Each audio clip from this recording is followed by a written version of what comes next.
team rap Jesus. We about to go far. My team rap Jesus. My team go hard. My team rap Jesus.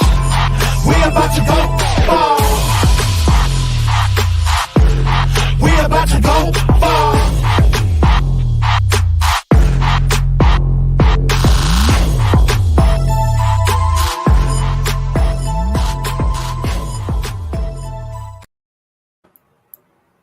Hey everyone, thanks for tuning in to a special edition of Fervently Creations Marketplace Ministry.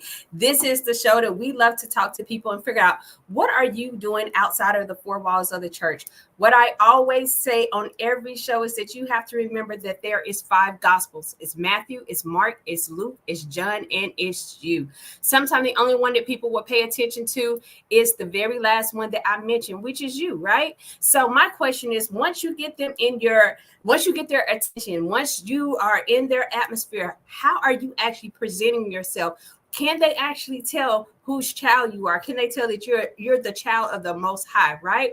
So sometimes we get put into places to where, we can't be coming in a Hyundai and not shadow. We can't be doing all that, right? So if they're in the beauty salon or whatever, they just may need a listening ear. You can still minister to them, and you don't even have to quote scripture, or they don't even know that you're quoting scripture, but you can still be able to encourage to them, be an encouragement to them, and you can still be able to minister to them. So with that, what we're doing here is, in this special edition, we are talking to people that helped us in a different way of ministering to people, or evangelizing to people through our anthology called I'm Not Okay. So for the next few days, we are going to be bringing on different authors, hearing what they wrote, hearing exactly how they actually went through, and we're going to minister that way, right? We're going to tell our story. We're going to make ourselves relatable. A lot of times as Christians, we don't know how to be relatable to the ones that we are ministering to. We don't actually know how to actually sit and talk to them and say, you know what, I've been through that. We try to make it look like it's all easy, and especially once you then gave your life to Christ. No, it does not make it easier. It just means that you have some help, that you actually have faith. You actually have someone that you can actually lean to, God to. You might end up coming to a network or a community of people that will help pray you through a situation. It helps change your perspective on some of the things that you're going through. So how do you do that? How do you go from your situations and read what? Let's go back. Let me go back. Right? The Bible. Let's go to the Bible. Once we go to the Bible, we're reading about a whole bunch of different people's stories, their encounters, right? Sometimes we have a hard time trying to bridge the gap between what Mary and Joseph went through, what Elijah may have went through, what King David may have went through. We have a hard time bridging the gap between that and then modern day, right? So what happens with our stories? Let's tell our stories and let's make it relatable to people and say, hey, you know what? I got a story that's relatable to you. I've been through that. I've been through what you're going through. Let me tell you how I made it over. Let me tell you how I made it through that situation. So with that, I have 2 of our authors on tonight. I'm so proud to be able to talk to these 2. But before we do, let's take a quick moment. And I want to tell you about a conference that we have coming up, which again, these 2 amazing women are actually part of the conference as well. But let's talk about a conference we have coming up. It's called Renewed Mind in Christ. And in this conference, we are doing marketplace ministry. We're doing mindset shift, mental health awareness, as well as mass deliverance. All of that goes hand in hand. Sometimes we are stagnant in life because of what has happened, stagnant in life, stagnant in our business, stagnant in relationships. Why? Because we're still stuck, or we need our mindset shift, or maybe we're dealing with depression, something mental health, maybe anxiety, something with our mental health is off, or whatever. It's some stuff we just might need deliverance on, right? So this conference is one that's going to mix all of that in together for you. And also, we will have a red carpet experience. So make sure you get the first night you come in, and make sure you have your suit on. Make sure you have your nice dresses on, whatever. Let's feel special that one night. The next 2 days, come as you are. I don't care if you wake up that morning and say, I can't fake the funk this morning, and I'm coming in my bonnet. I'm coming with some slides and some house shoes, because that's how I feel. And I'm just not fixing to put a mask on. Don't wear a mask. Don't wear a mask. Come on in. Come exactly how you are. So with that, we're going to go ahead and give you just a quick clip of what this looks like.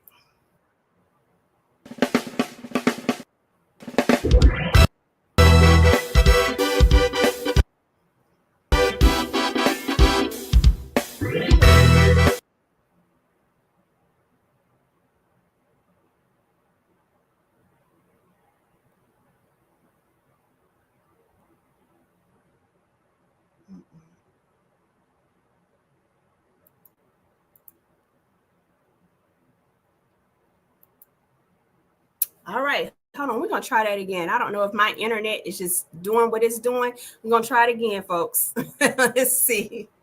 Hold on. If not, then we'll do it next time.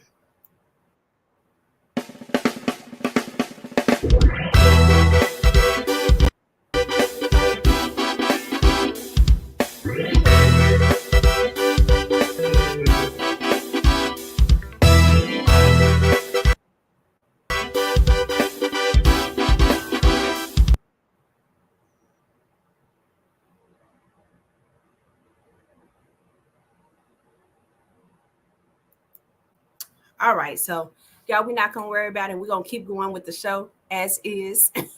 We're not gonna allow that to stop us. But hey, make sure you catch it, and you can go to my Facebook page, and you can also see the video that we was just trying to show. So I do apologize for the internet acting up and just doing what it wanted to do. I stay in the country. I'm in Alabama, but I stay in the country, and so in the country, sometimes we have country internet. Anyway.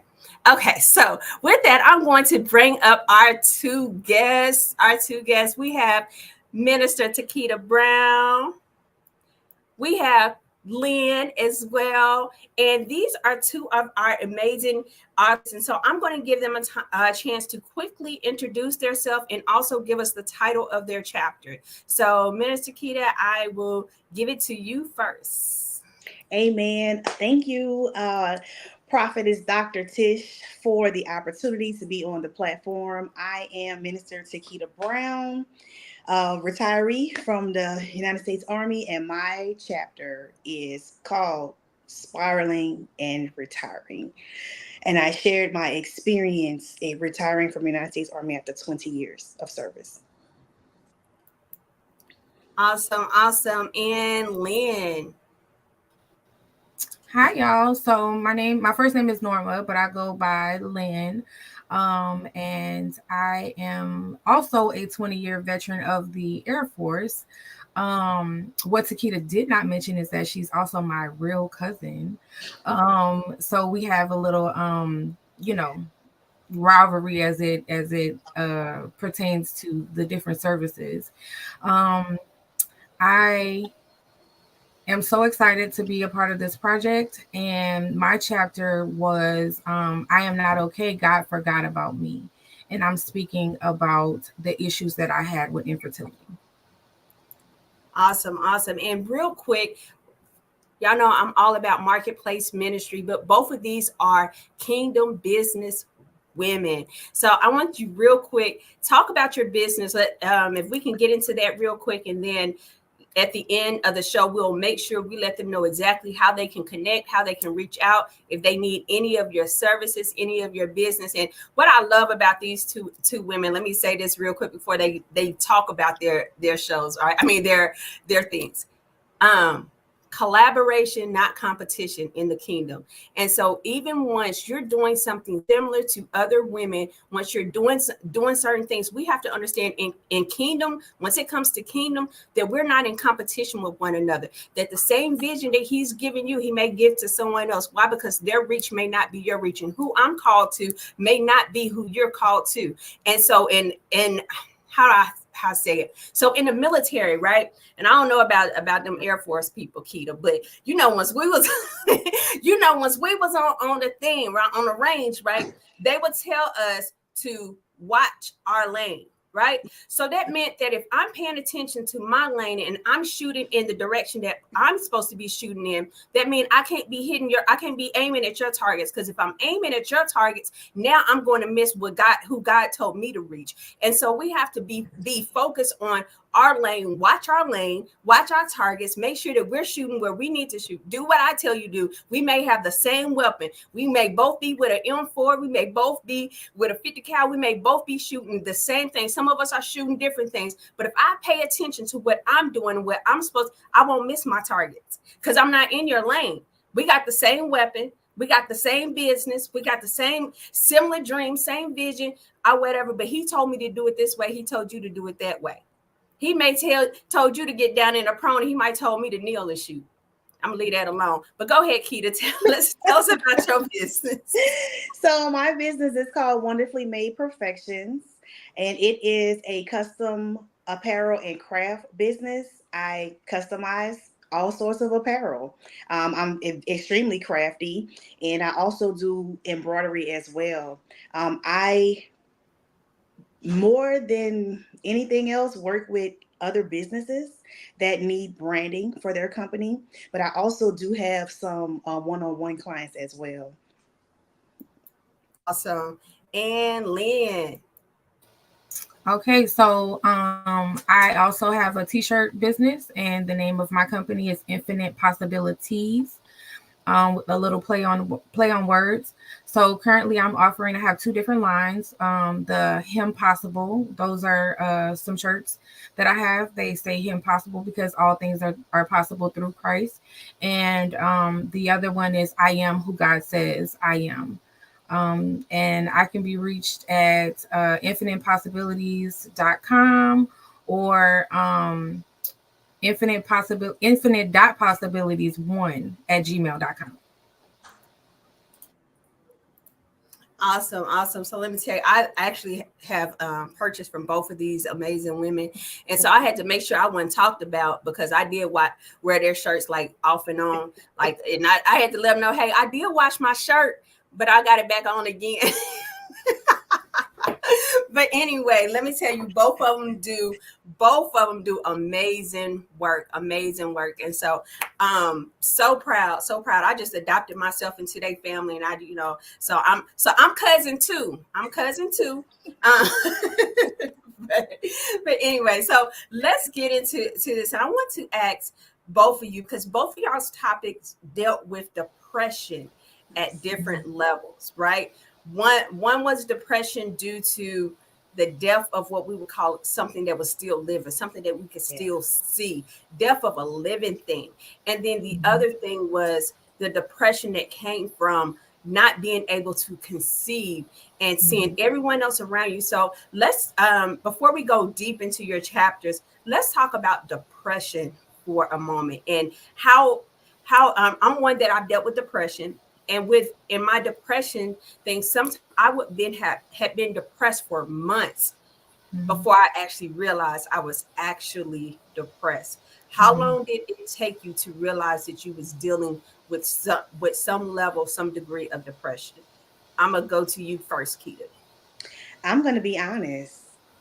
It wasn't until I went to a therapist that told me I was depressed. I had no idea that I was depressed. And what I couldn't understand was how could I be depressed about something that I wanted to do? Like I was not put out of the military. It was not a non option for me to leave the military. I was really ready to go and I was excited about leaving the military. However, I couldn't understand the emotions that I was experiencing as I was transitioning out. But I knew that something was wrong with me because I am a bit of a person that likes to do things a certain kind of way. I'm a very particular person. So when I was just out of my character, I should have been taken care of to get out of the military. I knew something was wrong with me. And my husband, he pointed it out. He said, you ain't trying to get out of the army. And I laughed so loud, thinking, man, you done lost it if you believe any of what you just said. And I said, well, why would you say that? He said, because you ain't even got up to go out process. Nothing. You sitting here like you ain't got nothing to do, and you ain't went and picked up your clearing papers, and you down to 15 days left in the army. Like, what's going on with you? And I thought about that, and I said, you know what? He's right. Why haven't I gone to go get the clearing papers? Why haven't I done these things? So I began to get up. I began to go and get the stuff done. And next thing I know, I was having these breakdowns. So I went to a therapist. And she said, yeah, you're experiencing depression and anxiety for exiting the military. And I'm like, there's no way that can be happening to me. So to answer your question, I had no idea that I was dealing with anxiety and depression. Oh, I didn't feel like I was depressed. I didn't think that what was happening to me. I didn't know what was happening to me, which is why my chapter is called spiraling. I was spiraling and I had no idea why it was happening. But it was indeed happening to me. And this is why I'm telling you, I'm going to put it on a t-shirt. Have Jesus and a therapist. Yes. Because you can have both. Okay. It's okay to not be okay. And in ministry, sometimes we don't think that they can go hand in hand. We don't want to talk about how in this human experience, we need to go and see somebody to take care of us in our human walk. It has nothing to do with our spiritual walk. We're having a human experience and we're experiencing human things. And we need somebody to help us to peel back the layers of this human thing that we're going through. So have Jesus and have a therapist too. It's okay to have both. Exactly. Have Jesus, Yes. have a therapist too. What I will say, everybody's ready to get out the military until it's time to get out the military. Right. And Pretty then much. once we're out, then that's once it actually hit us because for a lot of us, that's all we know. Yes. That's all, like we've been in the military for so long. Some of us fresh out of high school are early in our 20s or whatever. And then, here it comes 20 years later, 15 years later, 18 years later, and then we're trying to get out the military and we're struggling. We Yes. are seriously struggling with trying to transition. And now we understand why they have the out process and the transitional steps that it comes with it because it's tough. That transition is hard. It is hard. Like, and then once you realize, like, hold on, people outside the military don't talk like I do. They don't know how to communicate the way I do. They don't know how to move the way I do. They're not structured the way I do. And so it's just like, okay, then you start realizing, like, all right, I'm in a world that I'm unfamiliar with. I'm Yes. unfamiliar with. So, Lynn, now you talked about the depression, but yours came from a different perspective. Do you want to, can you talk to us a little bit about that? Okay. So, I've always loved kids. I've always loved children my whole life. Um, and when I was getting married, I, decided, okay, well, hey, we should probably let's stop taking birth control, so that we can get our family started. And then we were 1, 2, 4, 7. We ended up being 8 years into our marriage before um, me and my ex-husband conceived a child. And that was very hard for me because I was trying to figure, I was like, Lord, you know my heart. I've always been surrounded by kids. I think it's because I'm 4'11", so I'm small in stature, and they believe that I'm one of them. But I've always had this good relationship with children and being able to understand them or advocate for them.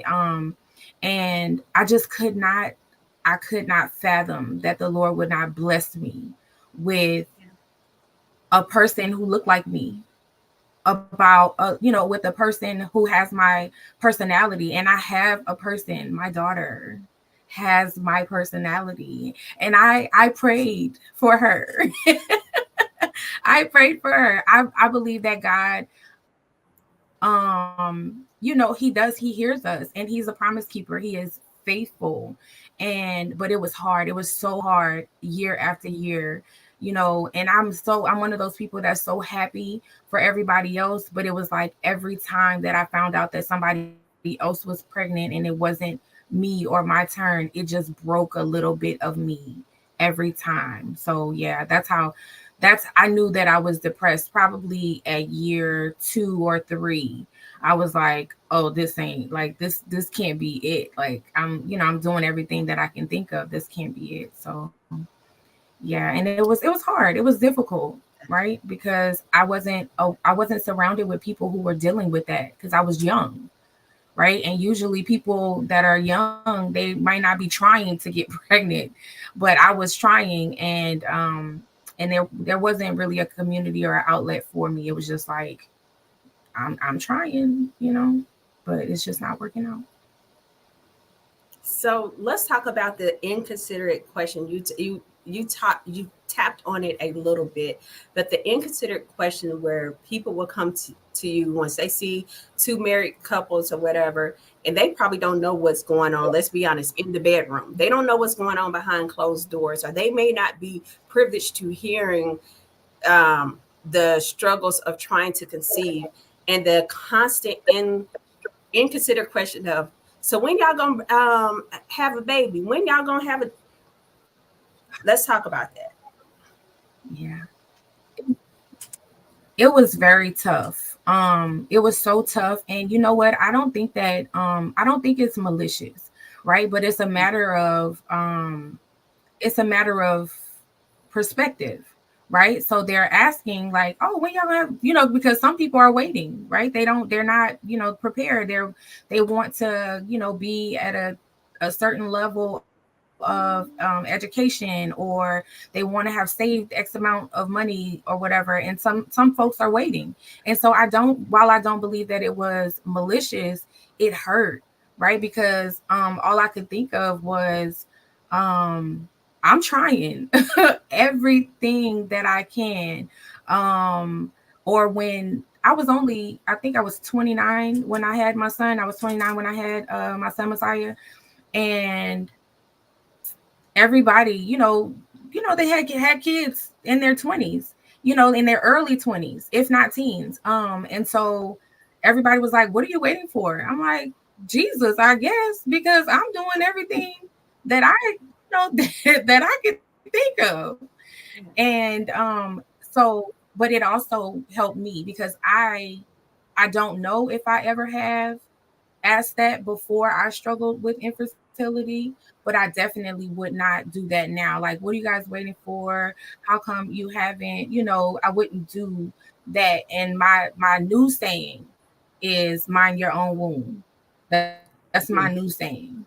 Mind your own womb. If you are not adding value, if you're not encouraging or asking those questions in order to be helpful or pour into somebody, then it's important to mind your own womb and stop, asking people, one, when are they going to have a baby, or how many kids you going to have? Because that's not your business. That's between them and Jesus. Come on. You know what, that statement is deep once it comes to like physically, but also spiritually. Like, mind your own. You worried about when I'm gonna conceive, when I'm gonna birth something. I'm sorry, they hit me different. So Keita, you also had a situation that you kind of touched on to where, sometimes as even in the church, we do not know what to say. We don't know how to say it. And sometimes once we open up our mouth, it comes out wrong. You mentioned in your chapter, I want to say that you went to the church before you went to a therapist, correct? And in that you said the conversation went way left. How is it in dealing with certain things and understanding, like, you know what, we have to be careful how we're ministering to those that are hurting, those that are depressed, those that are going through a transition. Can you touch on that a little bit for us? Not okay. I think she's froze, so she's gonna come right back. Don't come back on it. So yeah, she'll be back. So with that, mind your own womb. We'll go back over to this. So mind your own womb. another thing that you talked about, Lynn, that was challenging for you is how it affects your marriage. Trying to conceive, trying to do that, and it wasn't year one, it wasn't year two, it wasn't year four, it was year 8 by the time you actually conceived. How did that cause a strain on the marriage? So it took a toll on me, because I was self-blaming, right? I was saying, well, what's wrong with me? Right? Like what could possibly be wrong with me that I can't conceive? But but the fact that we were trying and we were doing all of the things, right, to in order to be successful in getting pregnant, and we were not, um it became a task instead of it Mm. being, intimate time, between a husband and wife. It became okay, we got to do this right now, like, or this is the right time, or this, I'm at the right temperature, literally and figuratively, to make this happen. And it became more of a task than, something that was is natural and would, in normal situations, like, oops, oh, well, my cycle didn't come. We have to have a talk. And that's not what was happening, right? Like, we didn't have to have a talk, because we were always on a schedule, so to speak. So it was very much so a strain on the marriage, because um men don't operate in that capacity, right? They don't operate like that. They're men, so they don't operate like that. And so it to be on the schedule, or to say, okay, well, because then I was so laser focused on having a baby, and it wasn't happening. Then I was like, okay, maybe we're having too much sex, so now we're only going to have sex when, I'm within this window of conception. And that's Let no it way to build up live. some. Right. That's no way to live. And so it caused a strain, because then it, he took the stance that, okay, so you only want to, be intimate because we're trying to have a baby, not because I'm your husband and you're my wife. And so those were, focal points for arguments. Yeah. I remember once, before I conceived my daughter, same thing. They was telling me, hey, no, you can't have kids. And so that was, I never, honestly, I was kind of opposite. I never wanted kids until they told me I could not have kids. And once they told me I couldn't have kids, and they was trying to do a partial hysterectomy and stuff, and I was just like, my mom said, don't let them do it. For one, I was deployed at the time, so my mom was just like, don't allow them to do it. And so they had me on a whole bunch of different medications and stuff like that. And one day I got tired of taking all of it, but I had already kind of like relaxed from the fact of, hey, I can't have kids. And sure enough, after stopping taking the medication a month later, I was pregnant. I was pregnant. And I was like, what in the world? And then once I got pregnant again a second time, I was just like, I'm so glad that man ain't God. That that man don't have the final say. Right. Because man would tell you you can't conceive. They would tell you you can't do all this. Like, you're not God. You're not God. You're not my God. And so my God, he is impossible. Like Yes. it's like he can do the impossible. What people say, him possible. He is him possible. That's I'm gonna wear my shirt tomorrow. But Keita. So I Yes. was asking you earlier, right? Once it comes to not knowing what to say, how to say it, or whatever, sometimes we get it wrong, especially those of us in ministry. And from my understanding in your chapter, correct me, you actually went to the church before going to the therapist, correct? I did. And they got it wrong. And it was very hurtful. Talk about It it. was very hurtful because the people that I went to were prior service. Mm, They had already went through the experience of getting out of the military. wow. Yeah. So I'm like, well, it made me feel even more alone, as if this thing is even worse than I thought. Because even those who have already walked this road don't understand what I'm talking about. Mm. So, am I really ready to go? I started to ask myself that. And then when I asked myself that, it was like that snap, like, wait a minute, you know you're ready to go. So you need to go and ask you another person. You need to go talk to somebody else about this, because it's not, I can't be the only one that is experiencing this.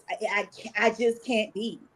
And when I started to talk to other people that actually retired, see, voluntarily, right?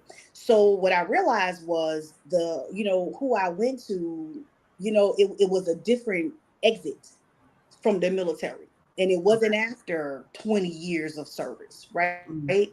So where I was looking at it, it was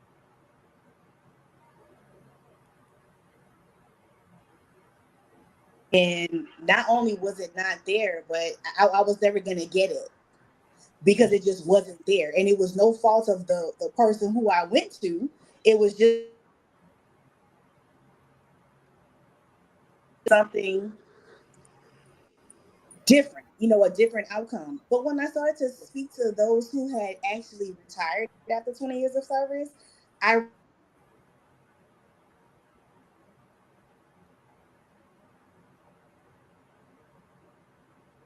it wasn't as big of a deal as I thought it was. And they were able to say, just breathe, you need to have a routine. And I'm like, routine? I mean, I actually planned on doing nothing. What you mean I got to get a routine? What you mean I got to transition into something else? Because I don't want to do anything. I literally don't want to do anything. I thought that I was ready to do absolutely nothing. But what I didn't realize was that I didn't know how to do absolutely nothing, because I Mhm. had been doing so much and carrying so much weight and being so important for so long, being relied on, being called on. I had a laptop that I took home at the end of the day. I had a cell phone that had all my emails on. Uh, my last assignment, I was a 24/7 resource. And I was one of one in my office. So it was a different level of responsibility. Like my portion was heavy. Mhm. So I was used to being going, always having something to do, always having somebody to take care of, always putting out fires constantly. Yeah. So even though I was thankful for the opportunity to finally rest, I didn't know that I didn't know how to do that, because I had been doing that for so long. It was like I was on this train, and I didn't know how to get it to stop, even though I wanted it to stop. And then when it stopped, it's kind of Mhm. like when you at the skating rink and you're skating and all that, right? And then when you leave the skating rink, you still feel like you on those skates. It was kind of like, man, what do you do now? Because you still feel like you need to go, go, go, go, go, but you really want to sit down. So it was just a different experience that I was having, and I didn't know how to process it. And I think I didn't know how to process it because I wasn't prepared for it. Because when you go through all that transitioning stuff in the military, they talk about all the things you need to do with your paperwork and your insurance and your family. They talk about all those things, but nobody's really talking about what happens to your mental health, because nobody wants to talk about mental health, because Right. mental health is such a negative thing. Nobody wants to say they have a problem. Nobody wants to say I needed help, or I couldn't figure something out, or I need some assistance here with my mental health. I'm not feeling okay. But when I in my experience, it wasn't a conversation until I brought it up. Mm. So when I brought it up, he was like, "Oh yeah, I went through that," and I'm thinking, "Why you didn't warn me about this? Why didn't you tell me this was going to happen to me, or that this could happen to me?" Because I'm a person who likes to be prepared for things, Mhm. and I just felt like I wasn't prepared, and which is that's why I was spiraling. So I challenge you all who are out there listening Share your experiences, share your testimony with other people, especially if you know somebody is getting ready to go through a similar experience that you went through. Share with them what happened to you. Give them some tips so that they don't spiral. Even though they may seem like they're a strong person and they have it all together and they may not need your assistance, the truth is they may not know what they need until they need it. So, not saying to invade somebody's space, but if you can help, try to help. Yeah. I know my process, it was hard. It was hard because for one, I did not go out on my own free will. Did not. So I had the plans of, hey, I'm going to retire. Me and my husband, we going to be first sergeant sitting on the board together. Like, like I had this whole thing of how this was going to happen. And then I allowed the military doctors to cut on me. Right. And something that should have been 2 weeks recovery time ended up being a process of me being med boarded, me being left unfit for duty because the surgeon messed up the surgery. Because they messed up the surgery. So I did not get out on my own free will. And by then I had so much pain. It was just like after that, it was other, health challenges that came. And so I had so much health stuff. So about time once I got out, I was dealing with the depression from the pain. I was dealing with the depression of not feeling okay in my body, not physically feeling okay. By the time I kind of got out of that, then I'm trying to figure out, why am I depressed? I don't have this high level of pain. I'm not on a chronic, I don't have a chronic level of pain because I've received a miraculous healing. But what is going on? Why am I still depressed? And that's because I did not know what to do with myself. Yeah. I did not know what to do with myself. And I didn't even realize it until I was in a transitioning from my bachelor's to my master's. And during that time, I had nothing to do at all. And then once COVID hit, everybody else was depressed. And I'm just like, hey, I got the family here with me. I got people I can talk to. Like, because it's hard going from getting up, being up at 04 something, being up at the crack of dawn. And then you got people before 6 o'clock pulling on you, already pulling on you. By 10 o'clock, you didn't did more stuff than what majority of the world and already completed and will complete in one day. Yes. To trying to figure out, what am I about to do with my time? Like, what next is it to do? And so that's actually how I started getting into t-shirts. I was in t-shirts first. And so after a while, I had to realize that the depression was a thing. It was a battlefield that was going on in my mind, that I was behind enemy lines on the inside of my mind. So that's how the first anthology that I did came about, was trapped behind enemy lines in my mind. And then it kept progressing. A prisoner war in the mind. And then we shifted now because I'm like, I'm no longer, I'm not okay. But that was because I went through a period. I went through a period to where I was not okay. I was not okay. And we have to be honest with ourselves sometimes say, I'm not okay.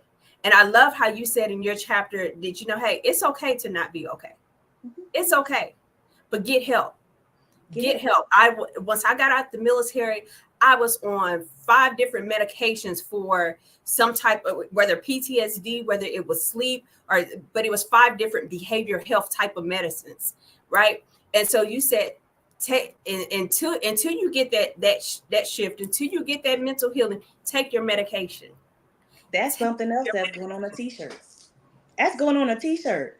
Until you receive your miracle, until you receive your healing, take your medication. Because people you don't want to say, I hadn't took my meds today. Don't you hadn't taken your meds today? Have not took my meds today. Try me not. Listen, I'm not telling you to stop leaning. You gotta take medicine for the people that don't take medicine. Yeah, I'm not saying don't lean. I need my medications for the ones that don't take medication. You two are funny. Oh, okay. But We're what I'm sorry. saying Go is, ahead. I'm not saying don't lean forward, don't believe God for a miracle, don't believe Him for a healing. That is not what I'm saying. I'm saying until you get that breakthrough, until you get that healing, until you receive that miracle that you so desperately need, that break in your mind, that break in your health, take your medication, get you a therapist, get you some help so that you don't Mhm. jeopardize your life. Literally. There are people that are losing their lives behind depression and Yeah. anxiety. They're jumping off of 27-story buildings after winning beauty pageants. You can read about it. It happened. And you think people have it all together, but you don't know the battlefield that's going on in the mind of a person. So if you, as that person, realize that something is wrong. I am not myself. I can't get out of bed, or I've been in the bed for X amount of days, or I haven't done these things that I normally do in X amount of days, and I can't understand or figure out why I'm losing time. Mm, I'm losing time because I'm sleeping. I'm losing time because I'm spaced out. When you realize that these things are happening, get help. And it is okay. It is okay to have Jesus in a therapist. It is okay to have Jesus expect a miracle and take your medication. It's yeah. okay. Yeah. So we're talking about taking the medication until the miracle comes.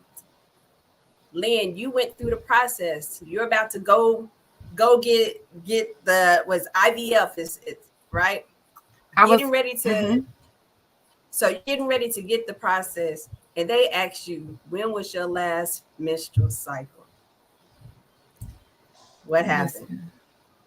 So I had got accepted. One of my coworkers worked. One of my old coworkers saw me, and she hadn't worked where in the clinic that I worked in for a while, and so, but every at this point everybody was invested, right, in us having a baby and me getting pregnant. Everyone that I knew, all my family, all my friends, everybody was invested. And so she saw me and she was like, hey, she was like, still no baby? And I was like, no. And she was like, well, how long has it been? And so I was telling her how long it had been. And at the time she worked in the OBGYN clinic.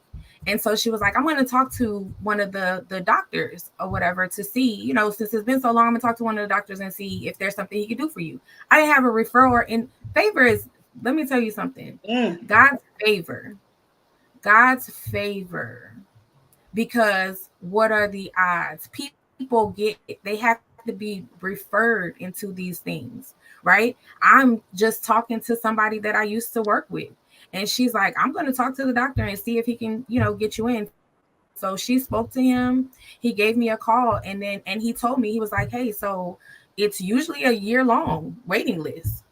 And I'm like, okay. So I get discouraged, right? I automatically like, oh my gosh, another year. And he's like, but I'm not gonna make you wait that long. He was like, I'll have a new, because they were doing it in cycles, and he said we have another class, like a cycle of folks who are going to go through infertility treatment, coming up in 4 months. So I'm like, okay, well, that's awesome. So where all of my focus was on getting pregnant, now I can relax because now I'm going to get some help, right, in this situation in which I hadn't had much help or whatever. I'm going to get some help to conceive. So it was kind of like, out of sight, out of mind. Like I'm excited about knowing it's going to happen. This is going to happen. And so I go to this orientation.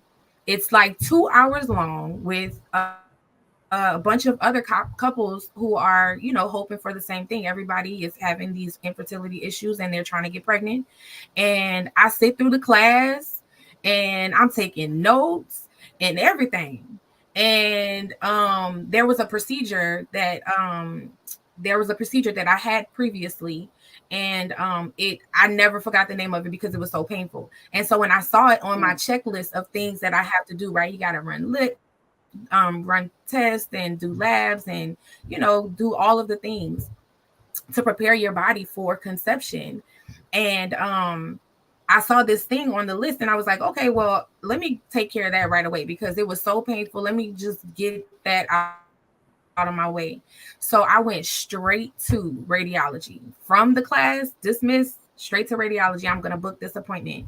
And the lady said, when was that? They always ask, when was the first day of your last cycle? And so I can't remember nothing. So I go to my app in my phone. There was an app in my phone, a cycle, that I track my cycle with.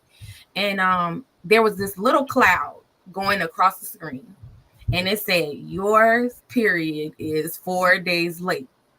And I was like, what? So I'm standing in front of, I just finished this orientation. Okay.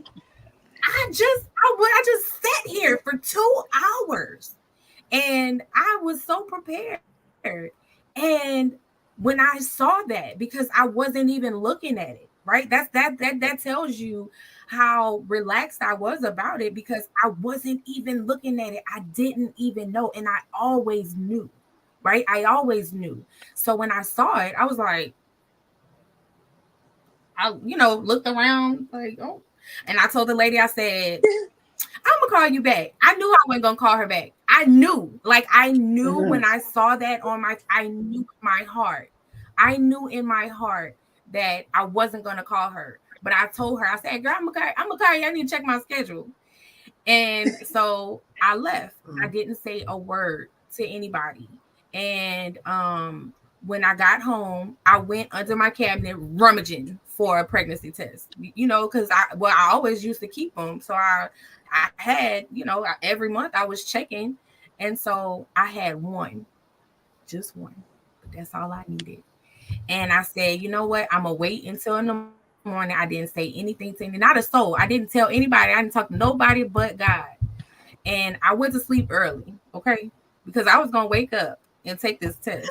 Hurry up and get this day over. For it to tell me, for it to tell me what I knew in my heart. I did. Like I promised in that moment, I knew in my heart that this is a thing. And when I got up and took that test and did all them laps around that room, because I was screaming and hollering, because I had never, some people have had, and my heart breaks for women who have experienced miscarriages, or things in which they were pregnant, they were able to conceive, but they weren't able to to have carry their babies to term. My heart breaks for them. And I thank God, because there wasn't I didn't have a scare, right? It wasn't I had never had a positive pregnancy test in my life. And this was the one. I had never had one in my life, and this was the one. And God is so, and I knew God, I was like, God is so faithful, because yes, you set me up, but you needed me. You needed me to just focus. Stop trying to do it on your own. Stop thinking about it so much. I'm a promise keeper. I'm going to keep my promise to you. I want to give you the desires of your heart. Yes. I want to give you everything that you ask of me. And it was already done. That's why that's God fills my heart, because what I thought that I was trying to do was already done. It was done, and I didn't have a clue. Mm-hmm. I'm sorry. And it's one of those things, because your title, it says God forgot about me. And God never did forget about you. And sometimes we hear people say it all the time, delayed does not mean denied. And it's easy to say to someone else until you're in that process, until you're having to go through that process, and you're waiting, and you seeing everybody else around you getting blessed. Right. You see everybody else around you getting married. You see everybody else starting the 501(c)(3)s. You see everyone else starting the LLC. You see everyone else conceiving naturally and spiritually. You see everyone else elevating, and it's just like, you know what? I haven't forgot about you. I have forgot about you. And so God was showing, not only did he not forget about you that one time, but Messiah isn't your only child. No, he is not. Because he kept blessing you after that. Three. He did, Three. and I have three children, and I'm gonna tell you, this is I have stupid faith. Okay, like I have stupid faith. I will say that Messiah saved my life because I was very depressed, right? Like, why am I here if I'm not gonna have children and be able to pour into somebody? I don't want to be here. And so when I had him, when I conceived him, he brought so much life back into me. And from that point, right? Like from that point on, I just knew. I was like, okay, God, it works. This works. So It worked. now, let's see. It works. And so I got pregnant with my daughter. And what's funny is I always know that I'm pregnant like 3 weeks. Like I haven't even missed the cycle. I'll be pregnant for the whole 9 months for real. And so when I had my daughter, and this is where the crazy faith comes in. So I had my daughter, and my ex-husband and I were going through a rough patch. And so we were separated at the time.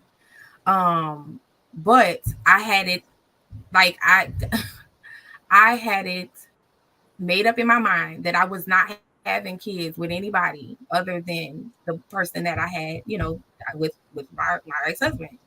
And so we were separated at the time, but I put in my Bible a note that said Y'all have to see this verse Bible. It's full of notes. Full of faith. Y'all notes. have This to is see the this note Bible. said. The It's note full said of notes.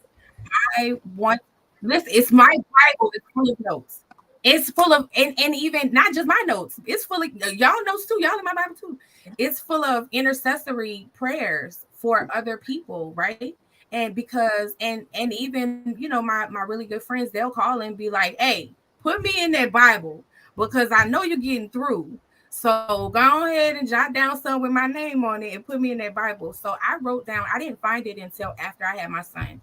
So I have Messiah. My daughter's name is Amaya, and then my baby's name is Omega. And when Maya we didn't know what she was. Omega was on the list of names, and so I love it. It stuck with me, right? And I wrote down in my Bible. We weren't even together. I want to have another son. His name will be, and I wrote down the name. It was Omega, the middle name, whatever, and last name, whatever. And I said with Chris. This is how I know. I have stupid faith because I believed in my heart. And when I wrote it down, I closed my Bible and I didn't think about it again. So when I became like we got back together, we had to for this to have worked out. So we had gotten back together, right? We had gotten back together, and we weren't back together long before Yeah. I found out I was pregnant. And I was like, wait, what? But I already knew his name was gonna be Omega. Right. In my heart. I never changed. Like that was in my heart. His name is gonna be Omega. And they're like, you don't even know if it's a boy or a girl. I do. I really do. Because God is he hears me. Yes. He's like he hears me. And so whatever I tell him, that's what I have to look forward to. And that's why I'm very careful about what I ask God for. I'm very Mhm. careful. And we have to be, God wants you to be specific. He wants to blow your mind so that you know that it could be nobody That's him. but him. I know that Mhm. although I was there, although my ex-husband was there, that wasn't nobody but God. And I know Yeah. that because I had that desire in my heart and I prayed and I asked him for that and he gave it to me. And we also have to now mind you, I know, I got my kids at work conceived naturally, but we also have to consider that it's not always the way that we think it's gonna be. Yes. It's not always the way that we think it's gonna be. So my kids could have very well come via IVF. My kids could have very well come via adoption because I've seen people adopt children because they couldn't have kids and then they have kids, right? What are you willing to pour into somebody else? It might not look like what you think it's supposed to look like, but God's plan is always better than ours. It's always better than ours. Amen. Amen. So, have a question. And at first, I was going to go off of y'all's titles, but I have to go with what I'm hearing. Keita, what would you say to someone that is grieving the thing that's still alive? They're grieving. They're grieving because at the same time, I do understand you was while you was grieving your mother or had not really processed at that time grieving your mother, but you also had the career. For those that are going through situation, and once I say grieving the thing that's still alive, a friend, Yeah. a Marriage, career, a divorce. Yes. like so, what will you say to someone that's grieving the alive thing? I would say that do not think that God has forsaken you just because you don't understand what's going on. Because, and I was talking about this just this morning, was having a conversation just this morning when we were talking about Mary and Martha and Lazarus and Jesus and how he waited to come and raise Lazarus from the dead and how he said Lazarus is dead. And I'm glad I wasn't there so that you could believe. Now let's go see about Lazarus. And I'm paraphrasing. That's John 11. Mm-hmm. You can go look it up for yourself, but Jesus said that. And right there in that scripture, you can put just about anything. My marriage is dead. And it's good that Jesus didn't save it when it could have been saved because I put that thing above him. And he needed to get my attention so that I could believe. So he just could turn around and fix my marriage. You know? But my marriage was still dead as I knew it. Because now this is a whole new thing. That friendship or that relationship is dead. Mm-hmm. And I'm glad that I wasn't there to salvage it. Because had I kept you in this friendship that you placed above me, I would not have gotten you to this place. I need you to be close to me. So there are things that we're going to experience in life that have to die. They have to die, whether it's a physical death or it's just a living thing or an experience that feels like a death of a thing, in order for God to get our attention so that he can get us in position to give him his glory. Because that's all he wants. That's all he wants from us. So, what I would say to a person who is experiencing something that they feel is dead or has died, or they're grieving something that is still here, check with God to see what it is that he's trying to say to you through the death of that thing. Because I assure you, somewhere along the way, it is for your betterment. It is for the bigger picture that you can't see. It is a part of your process, a part of your process that you must experience. You must go through this in order to get to the next level. I wrote about my mother dying and how I had experienced a peace that I had never experienced before her death. And it was so necessary for her to go in order for me to experience God on that level. I didn't, I read about that peace that surpasseth all understanding, but I didn't, I couldn't talk about that from my belly because that I hadn't, I don't know what that's like. I know about being anxious and being worried and being concerned and praying and keep bothering God about something, but I didn't know what that kind of peace felt like until my mother left here, it was like God was saying, listen, I got you. I need you to focus here, and I'm going to take care of that. You know, a lot of times we put things in place of our time with God, and He doesn't want that. So sometimes He allows a separation to happen, and it doesn't have to be a permanent thing. Just like in the scripture with Lazarus, he was dead 4 days, and God came and raised him from the dead for His glory, and so that they can believe.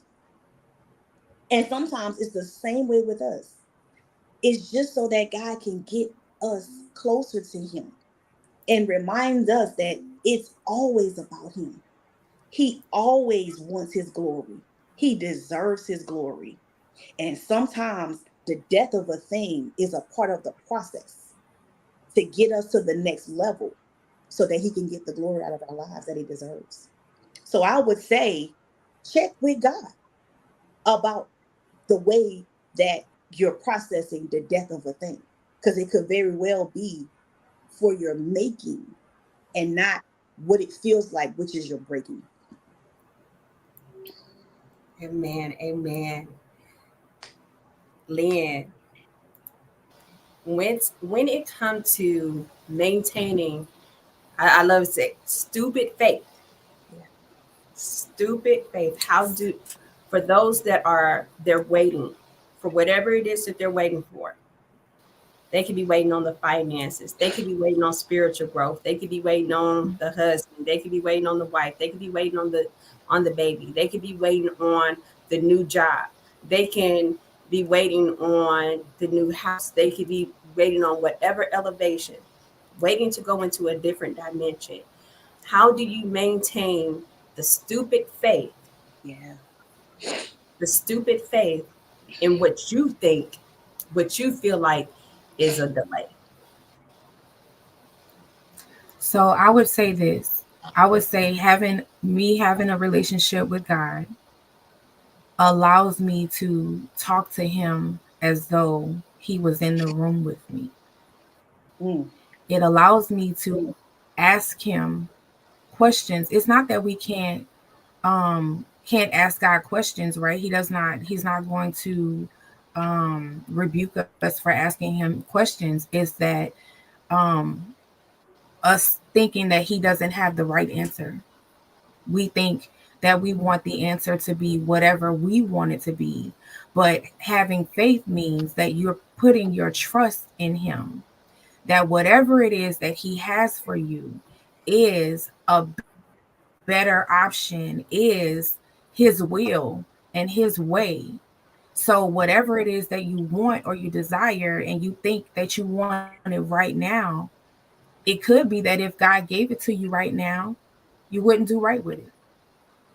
You wouldn't love, you wouldn't cherish, you wouldn't nurture it, you wouldn't continue to grow it and or give God the glory for it. That's it. That's So it. um God is always going to get our attention, right? He wants our attention. So we're either going to be thanking him for what we have or what he's given to us or what he's blessed us with or how he's blessed us, or you're going to be on your face. Mhm. You're going to be on your face worshiping him, asking him, God, do you hear my prayers? Do you hear my call? And it's important to know that he does hear you. He does hear you. And although his answer to your question might not be a yes, it might be a not right now. It might be a no. And that is even for your own good, right? Mhm. But you have to maintain faith, right? I always say that I feel like when I'm obedient to God and his will, things get easier. When I'm trying to do things myself, I run into all kinds of roadblocks and difficulties when I'm trying to do it myself. But the moment I call on the Lord, the moment I call on him, and I believe and I trust in my heart and I give it to him, and I what they be saying, set it and forget it. When I give it to him, when I write it in that Bible, And I've prayed about it and I prayed over it. And I have conversations with God and I say, God, let your will be done. I have to maintain faith that his will be better than anything I could ever imagine for myself. God wants to blow our minds. And he wants to blow our minds so much so that we so I maintain faith, and I believe that others can maintain faith by not only calling out to God, not only believing in God, but being a good steward of those prayers that you're asking of Him. Because if you're going to do it yourself, why are you asking Him? If you want it your way, why are you asking God for His help to do it His way? Whatever that looks like, you have to open. And I would say to pray for understanding, to ask God to open your heart and your mind so that no matter what the answer is, whether it's a yes, a no, or not right now, that you know that it's for your good. Mhm. Awesome. Listen, ladies, I thank y'all so much for coming on today. It's always a pleasure talking with y'all, but to just talk to y'all in this setting was amazing. It was amazing. Um, Kita, tell the people how they can find you, how they can reach out to you, how they can connect with you. Okay, well, my website is wonderfully madeperfections.com, but it's wmperfections.com. And that is also my email address, wmperfections at gmail.com. My phone number is 504-470-9002. It's been the same number for as long as I can remember. It won't change. It's the number that I use for everything, to include just the chat. So hit me up on there. If you need anything for your business, any type of branding, I'm the person for that. No order is too big or too small for me. And I am available because I am retired. I am not spiraling anymore. And I'm here. Amen. Amen. That just remind me that I actually had a dream about you a couple nights ago, and you actually had an order for 275 shirts. Oh, Yeah, that's, I forgot about that. Sorry. But I'm gonna let you know when that dream come to pass. but it was 275 shirts. Okay. It's on the way. 275 shirts is It's on the on the way way. It's on the way. because we got stupid faith. Yes, It's on stupid the way. fate. Oh, Tell them how they can get in contact with you, Lynn. all right. So I can be reached at infinite dot possibilities. It's POSSIBILITEES, infinite possibilities one at gmail.com. My website is infinitepossibilities.com. And I can also be reached at nlynn dot GOBERT at gmail.com. I appreciate this. I appreciate the platform. Tish, I appreciate your obedience. Cousin, I'm so proud of you. I'm so proud that we get to do this together, that we get to do God and kingdom together. Like, my heart is full. My heart is so full. Ooh, Awesome. Tish. Listen, I'm gonna say this for the record because I know we live. We cannot be on another one of these together. I cannot do this with my cousin. Okay, I am so invested and emotionally attached to her. Like, Yeah. what makeup? If there's any left, okay? Because even though I know her I know. story, oh my God, it just breaks me because it was the thing that I couldn't help her with. Yeah. I couldn't help her with. This interview was really challenging for me to do with my cousin. But you know what? Honestly, that's the raw emotions that people need to see. That's in how I was saying earlier. Sometimes we think like that just because people are in ministry with Minister Takieta, that we have it all together We do and not. that we know the right words, we know exactly what to say, or that we can help in every situation. But sometimes we feel helpless. Yeah. Sometimes people come to us and we want to be able to help, we want to be able to fix, and it's something that we can only go to God in prayer. Like sometimes he shows us something about a situation or a person, and the only thing we can do is go into intercessory prayer. Intercessory prayer. But people need to see that. You know, it's time out for the mass That part. that comes on in ministry. It's time out for everybody saying, I am okay. Or that, you know what, I've been through that, you know, you get through it, this, that, another. Like, no, I can relate to it. Yeah. I feel you. I understand. Like, we have to start being raw. If you're going to, and transparent, if we think we're going to reach the next generation, they have everything at the tip Yes. of their fingertips. Mm-hmm. And they're reaching out. See, now y'all fix to get cousin talks.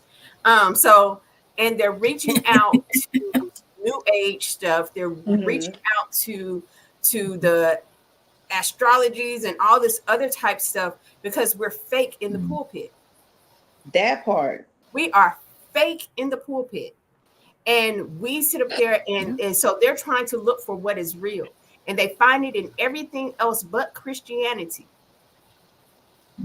Because we say, girl, just pray about it. You'll be all right. No, I'm still not okay. I done prayed about it. I done fasted about it. I done had people lay hands. I done been to the altar all 4 Sundays this month. And my situation still ain't changed. I done went to the altar all four Sundays of this month, and my kids still doing whatever they want to do. My husband's still coming home at 4 o'clock in the morning. I still got the pain in my side. I still got the lump in my breast. And I'm still battling with the addiction. I cannot do it myself. And so because of that, now we get put on such a facade that we're even lost. And that's the reason why you have so many people that are in ministry preaching in a pulpit of what a sermon that they thought is fire, and then they go home in the garage and blow their brains out. Ooh, Lord have Because mercy. we're so fake in the pulpit. We're so fake image, and and we don't know how to be transparent and relatable. This is the reason why I love the anthologies. Because my story may not reach somebody.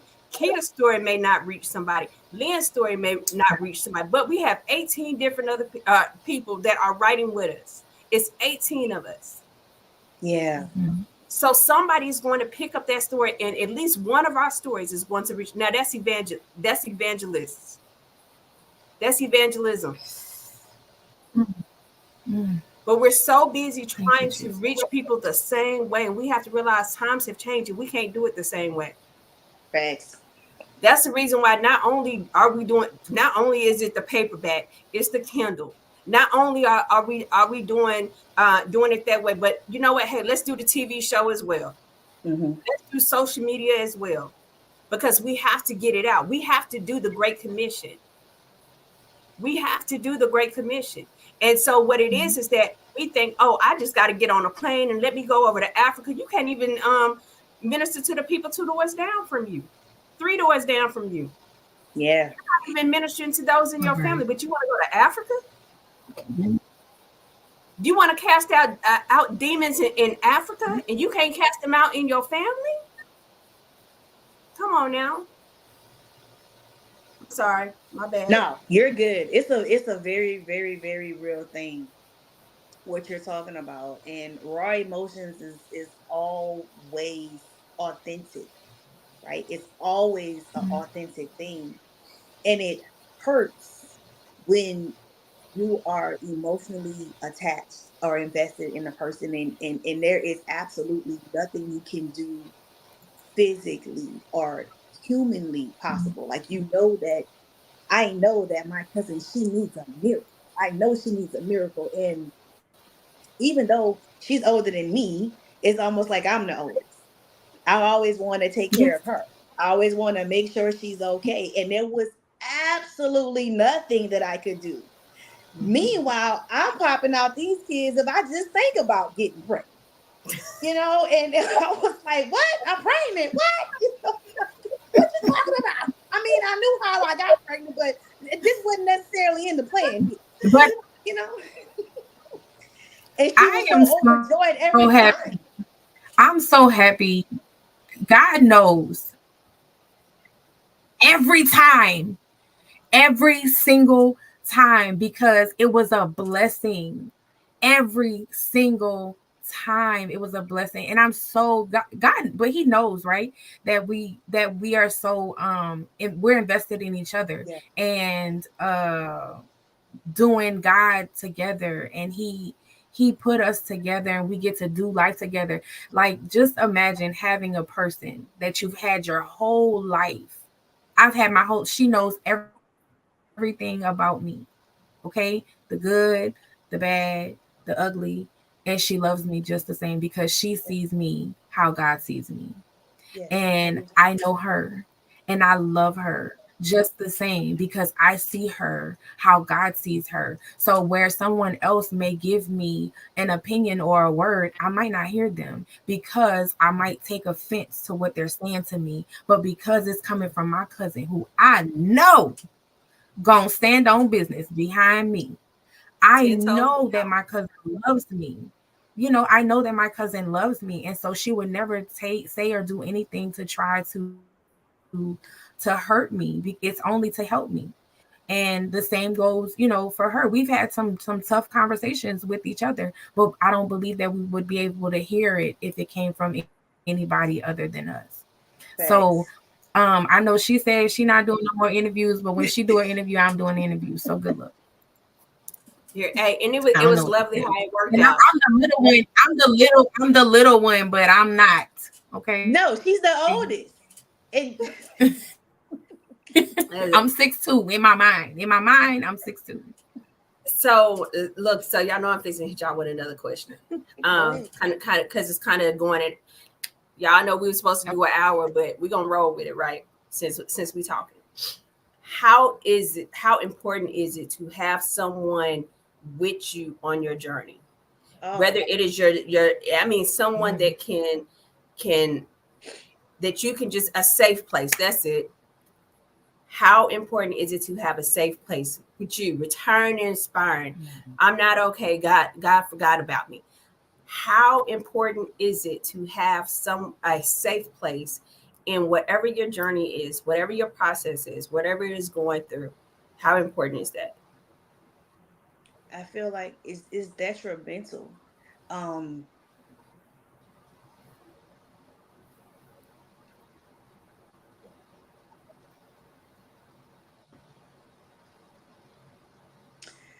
there were times when I have felt like I was in a space, but I know that there's no way I could leave my cousin. She needs me. If nobody else don't need me, she's my person. So a lot of times when things are just not going well, and I feel like I can't talk to nobody but Jesus about this stuff, it's always Jesus and my cousin. And I thank God that He allowed us to do life together. He put us in this family together. I mean, I've known her my entire life, literally my entire life. And my heart breaks for anyone that doesn't feel like they have a person that they can be their true, authentic self with. And that is the good, the bad, the ugly, the what is it, naked and unashamed type of experience with a person. I'm just grateful to God that she's my blood. But if she wasn't my blood, it wouldn't matter, right? Because she's still my person. And I think that it's extremely important to get connected, get connected with somebody that is going to speak life into you when you feel like you're in a dead place. Somebody that's going to encourage you when you can't encourage yourself. Somebody that you know ain't going to tear you down when you tell them that you just did the worst thing that you thought you could ever do. And they still tell you, hold on, let's talk about it. It's not the end of the world. Yes, you may have did that, but God, right? But God, because you're still here, we can fix this. We Yeah. can get through this, and you're not alone. I think it's detrimental for a lot of people. There's a lot of people out here that's lonely and it's like they don't have nobody. And just feeling like you have nobody when you get down in that pit, you don't feel like there's nobody down in the pit. There's nobody up on top of the pit to pull you out. So then they become hopeless. And a hopeless person is a dangerous person. Oh, It's a dangerous person to be hopeless. So other people that you can share life with and feel safe with, it keeps us from being and feeling hopeless. yeah. But you got Lynn. So, so I will say that it's important to it is I agree with her sentiments. It is important to attach yourself to people who celebrate your wins and Mm. pick you up during your losses, right? Because we are gonna fall. And I want those people to be able to help me in both situations, right? I don't want somebody that's only around if I'm winning, but if I'm not, they don't have anything to do with me. I want, because I'm going to need that encouragement. It's important for us to attach ourselves to people who are where we want to be.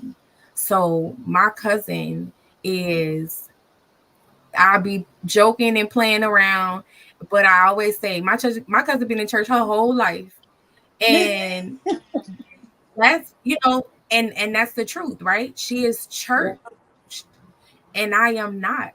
I have a relationship with God, but I desire more from him. So that's just another piece that I get to learn from my cousin. She helps me to know what is appropriate and what is not.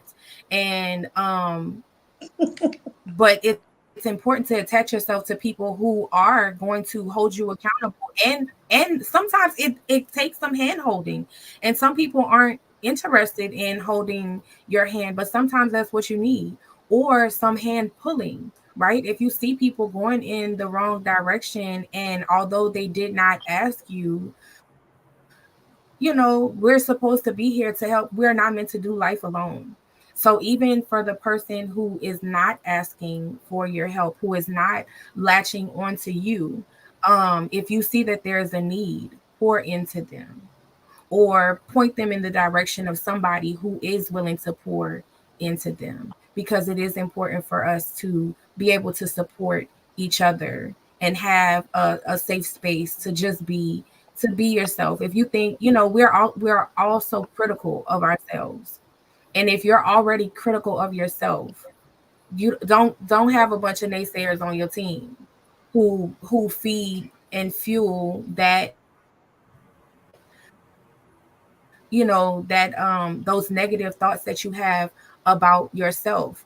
Get you a team that's going to cheer you on and help you. Girl, you want to do this, girl, you want to do that. Oh, okay, we remind each other, me and my cousin remind each other all the time of something that we said we was going to do. I'm not going to let you forget. Don't worry about it. If you told me that that's what you want to do, I'm going to remind you that that's what you said. And then when you say, well, I'm going to say, well, that's what you said. And we all need those type of people that won't allow us to drown or fall without looking at them and saying, oh, they strong, they got it. You don't need no help. She got it. No, I don't. I need help. And guess what? Yeah. Even on my worst day, if I see somebody who needs my help, that is how the Lord blesses me and fills my cup, if I'm able to help somebody else even on my worst day. So it is important. We're not meant to do life alone. So attach yourself to somebody. Attach yourself to a believer, a Mm. faithful Mm-hmm. believer, right? Faithful believer does not mean perfect. It doesn't mean perfect. We are all sinners. It doesn't mean perfect. It means faithful believer. I have people who I know. I'm gonna call my cousin Norma. If, if I need a prayer to get up and I can't do it and I ain't got it, I know who to call. I have people who I can call who are going to intercede on my behalf. And I believe that everybody needs that and should be that for somebody else. Mm-hmm. Amen. Well, both of y'all touched on some good points. What I will say, if you have a covenant relationship, and that's whether it's blood, whether it's not, you have to understand the enemy does not like that. He comes to kill, steal, and destroy. He would try everything he can. That's the reason why marriages get attacked so hard sometimes, because he does not like unity.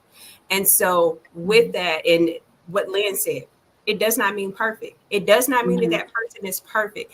And it's going to be times that that person may say, do something or whatever that you don't approve of, you don't agree with. But that's how you actually know you're actually in love with someone, or not in love with, in marriage is in love with someone. But because I promise you, nothing tests it like a marriage. But how you, if you actually truly love me, you understand I'm not perfect.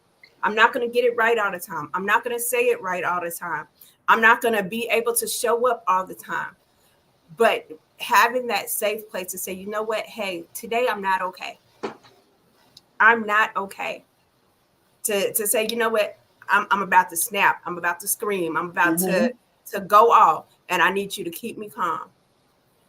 I need you to minister to me. I need you to let God speak to you, or to that safe place where sometimes you will have a safe place, or that covenant relationship with somebody, and they be like, you was on my mind very heavy today. You was on my mind very heavy. You know what? I don't know what it was. And then they call you like, well, because I was going through. Yeah. I'm going through. And so you have to be mindful of those covenant relationships, because the enemy will come in to kill, steal, and destroy it at Mm-hmm. all costs, because he knows that if you got that person that is going to anchor you. I'm gonna give an example, military example. Had an individual that had went through something, and they knew that as long as I stayed next to her, as long as I was behind her, supporting her, saying, hey, you want to go to you want to go to Jag with her, you want to go to IG with her, whatever, I'm here with you. And so they knew at first they was trying to mess with her, but they knew that as long as I was behind her, that they couldn't get to her. So then they began to try to start to attack me with quid pro quo and all this other types of different reprisal type of stuff. And I did not fold. Did not fold. I'm gonna be honest. The whole chain of command got relieved. Whole chain of command, because I did not fold. Once you're standing behind somebody and you're being that person, you cannot fold. You cannot fold. You have to be, you have, if you say, hey, I'm gonna be your safe place, be that safe place. Because they're about to get hit. And sometimes what we see on the outside is bigger. Mm-hmm. It's bigger than that. They're getting attacked for something that you don't even know about.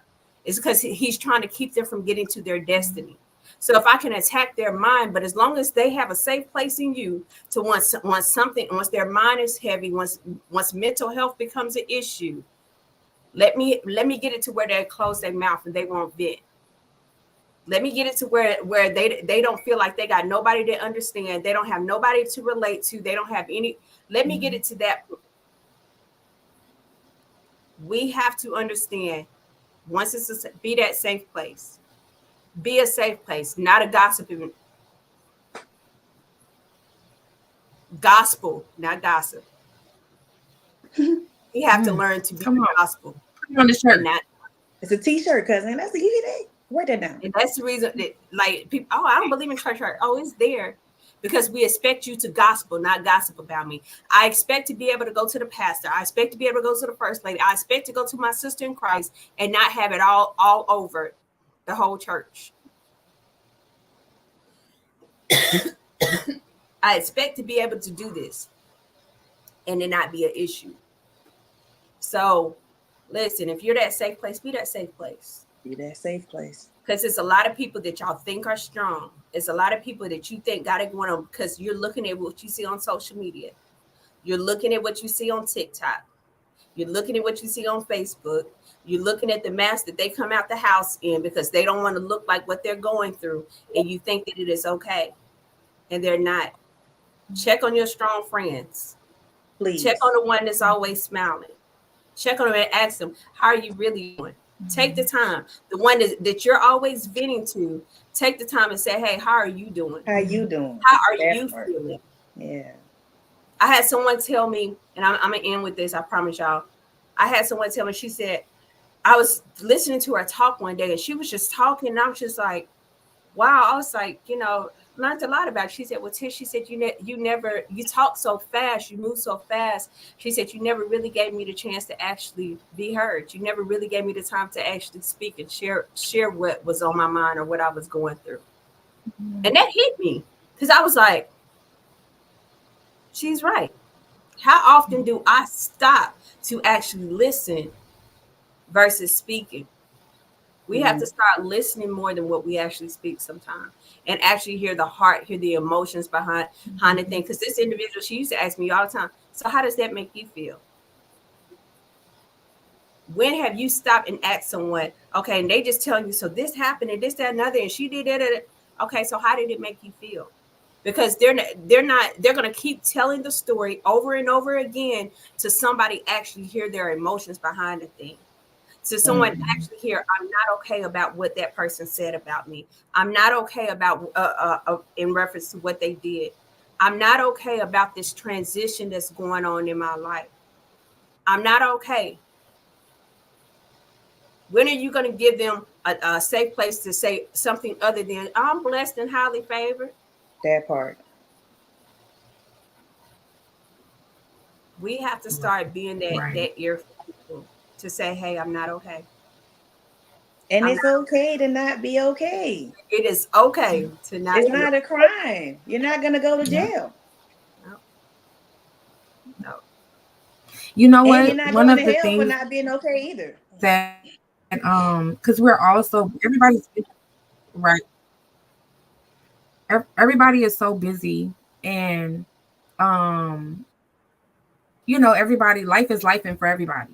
And Yeah. so we try not to dump, right? So I try not to dump on my friends. If I know what you're going through, you're going through something, I try not to dump or whatever. We're very conscious about that or whatever. But sometimes we're so busy and the phone is ringing, or you're getting text messages or what have you, and I'm like, okay, well, I got to do this, I got to do that. So my friend, um she would need me, but she wouldn't say, I need you, right? Like, hey, I need, like I would be like, hey, what's up? And she was like, what are you doing? And I'm like, oh, I'm doing this, I'm doing that. And then to her, it would sound like I was too busy.